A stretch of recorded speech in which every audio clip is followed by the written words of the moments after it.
Hi, this is Cycle 2 Week 16 Science. We have two experiments today, 189 Shape Up and 190 Breakthrough. So the first one is Shape Up, and in your bin, you are going to have two jar lids taped together, a roll of tape, and a marble. These are all ready for you to go. So the purpose of our science experiment today is to determine how shape affects speed. So what have you already learned? What do you need to find out? You can look at the script for that. So you need to ask your kids, what do you think will happen when we race these objects down an inclined plane? Now I have a mini inclined plane, can you see it, for you here. But what you're gonna do in your room is just take a table and prop it up with one side of the table with some books or toys or whatever you have. Just prop it up so you have a decent plane, and then it will be more dramatic because these things will fall off of the end of the table and it'll be more fun. But for this right now, so then you can see it. So you're gonna have, you can decide how you want to do this. If you want three kids to do it, if you want a mom to help you, however you think your classroom is gonna work. But you're gonna do a few experiments where these are all gonna go down the ramp at the same time. 1, 2, 3, go. They all drop. Which one won? Do it a few times, but every time the marble's gonna win. And I'll tell you why in a second. So that's what you're gonna do. That is the base of the experiment. The point of it is we're talking about the center of gravity. And you can talk a little bit about Pinewood Derby cars here too, if anyone's ever done those, and why maybe they think that there's wind and why they don't. And it's, again, it's a low center of gravity spread out over space. And I talked about this on the back that I'm not gonna go super long into, but because the center of gravity is lower to the ground, it's always gonna go faster. The jar lid is gonna be second. I actually think in this case, the tape will be second. The tape was supposed to be third, but the tape is smaller than the jar lid, so the tape will be second, again, because its center of gravity is lower than that one.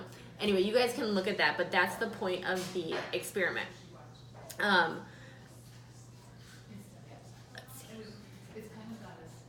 So we're just thinking about how gravity helps us answer questions.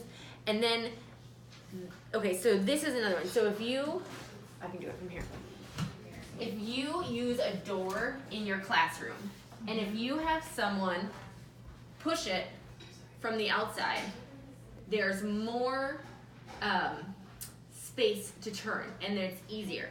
But if you have someone push it from the inside, it doesn't turn as easily because the center of gravity and my finger are too close, rather than it's spaced out and it pushes easier. It's explained in here a little bit better. But that will help because the distance between the force and the pivot point is harder to make it turn. And the wider doors are easier to open on here. Same thing with artwork, how you find the center of gravity, you try and hang that in the middle. And then, okay, so that is the conclusion. All right, then our second one is 190 breakthrough. So for this one, you are gonna need, I have 2 sheets of paper for you. One is just, they're both 8-inch circles. One is cut, one isn't. You need 2 pieces of tape. I don't have Scotch tape in front of me, but you can just use those that are gonna be the exact same length. And what you're gonna do is you're gonna tape one onto here, and you're gonna make one into a cone. So the reason that you put the tape on the other one is so that the weights are exactly the same. You're gonna drop them, and the cone is gonna take longer because the surface area is more, I think, spread out. Did I say that wrong? Yeah, no, the cone will fall first. The air resistance is like the way water pushes against your body when you're in a swimming pool, except that the air is invisible. So think about if you jump off a diving board or you do a belly flop, the awkward shape of your body will create a lot of resistance versus if you gracefully do a dive and you break the water. So the other thing that I have are these 2 parachute people. And these are the classic, you open it and then it goes down.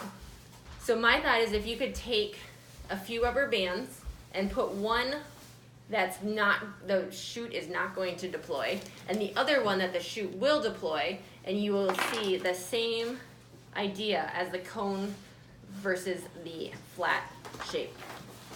So we're just talking about that on Earth, falling objects pass through a layer of air called the atmosphere, and the objects fall and collide with air molecules or air resistance, and that exerts an upward force on them. That's it. Awesome.